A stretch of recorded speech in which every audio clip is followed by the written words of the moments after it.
So, at this point, we have identified our 3 core skill areas from this list here to help us focus our area that we are going to be creating within for our final extended major projects. Deadline, of course, 9th of June at 4:30. Proposal, which included the proposal document, scope document, and you presenting your idea to one of Amanda, Michael, or myself, has been completed at this point. If you are moving forward to this, the second part of the 5 parts in the final extended major project. Let's take a look.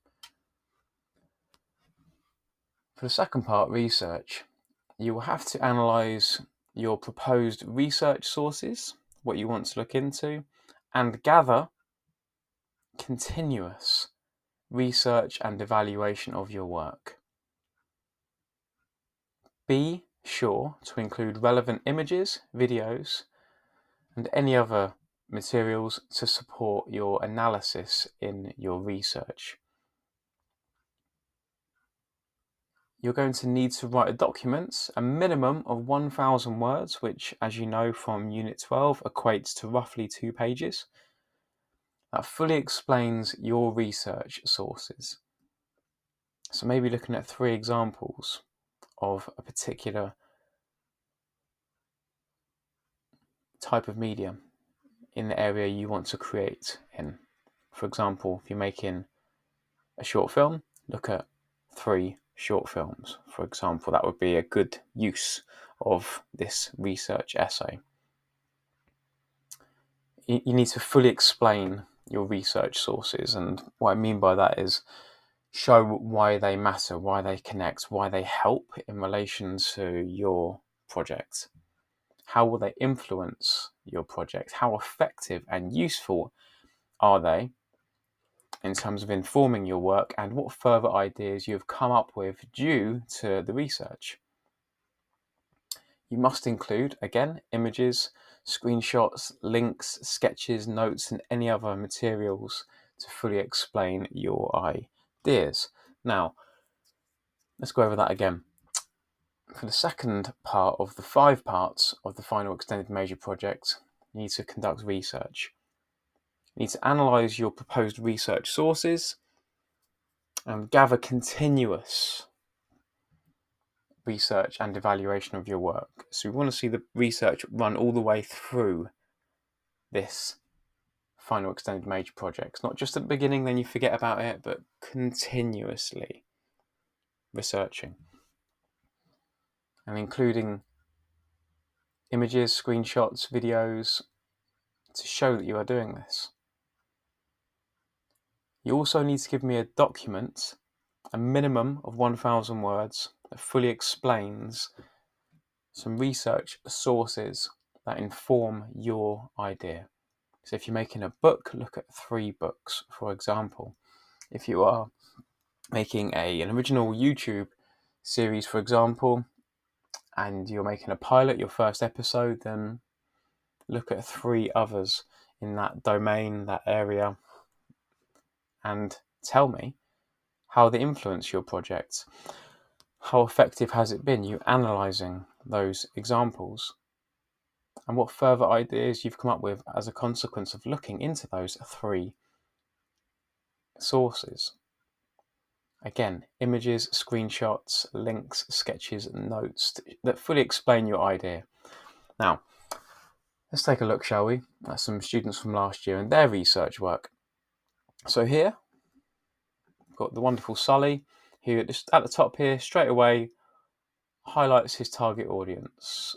And in doing so, states his intention to make sure he hits that demographic by creating a Google form here, which he's embedded quite nicely, and analysing his results. Very detailed here from Sully. All right, but first you'll... Extracting meaning and information from the Google form here.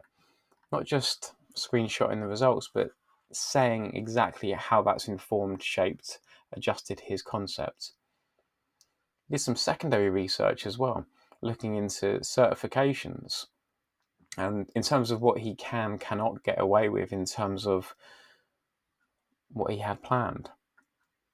In terms of sound effects, he used a sound bank from the BBC Sound Effects website, great site, and showed where he was getting sound clips from, referencing them, as you can see here. In terms of lighting, he started to think about what sort of lighting techniques he was going to take from his notes from year one, this was actually, and then he adapted the notes into a little document here which he related to his project idea. He started looking at things like software and hardware as well, and what sort of camera shots he was looking into. Story arcs, how he wanted to organise his story in terms of narrative structure. His research essay here as well includes images, as you can see, screenshots, where he looks at some examples and extracts some ideas about framing, composition, shots, semiotics, mise-en-scène here. Quite minimal. He's also put in his Unit 12 essay here as well, because that related as well. A bit more detail in Unit 12, as you can see here, than there was in the research essay above, which is ultimately why it was a merit rather than a distinction here, because the research essay submitted for the FEMP is very minimal here, as you can see here, as opposed to Unit 12, which was, 3 times as detailed. Now let's look at a distinction example of this task here. And again, the task is this: continuous research throughout the final extended major project, and a research essay, a document, a minimum of 1,000 words, telling me how your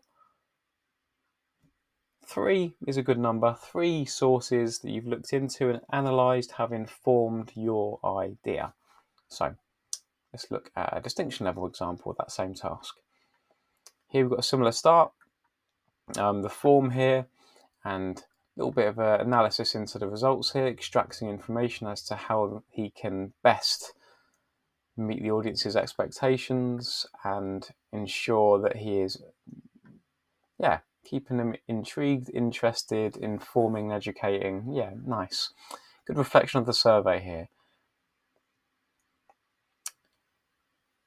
This is where we get into the distinction category, because this student in particular, Harrison Skinner, who took on feedback so well in year 2 to really up his game. Interviewed a mental health professional here, extracted great notes from it, great questions, really good interviewer actually, Harrison was. Extracted information, said how it will help him moving forward, how he will incorporate this data within his project. Brilliant. Peer feedback from his fellow classmates, extra research here. Not as much analysis there, but I think there's plenty above here to warrant the distinction so far.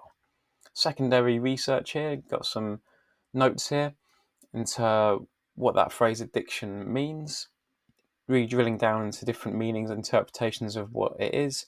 A nice Harvard reference here from Betty Kitchener and Tony Jorm. Bit of research into the crack epidemic in the 70s and 80s in America, which gave a real sort of contextual socio-political background, really looked deep into the concept here. Here he speaks about how he leverages Google Scholar to help him look into some interesting drug-related films, and from that he identifies 3 he can look into for his research essay. He looks at recovery routes as well, which come up from his research. So he, again, adapted his idea. He wasn't planning to look into recovery institutions and sites, but that come up in the research and feedback from the mental health professionals, so he added it in here. And he was doing this throughout the project, constantly updating it, finding new things and growing his research, and the end product really paid off because of that. He was constantly open to new ideas. His essay on drug addiction went above 1,000 words into, 6 pages there? Yeah, so probably closer to 2,500 words there from Harrison Skinner there. Very nice. Harvard reference in as well. And from that, he extracts understanding, meaning, and applies it into his work, more to the point. Not only does he tokenistically just do it, anyone can just do a form, look at an article, he's extracted meaning from it and applied it into the work, and that's distinction.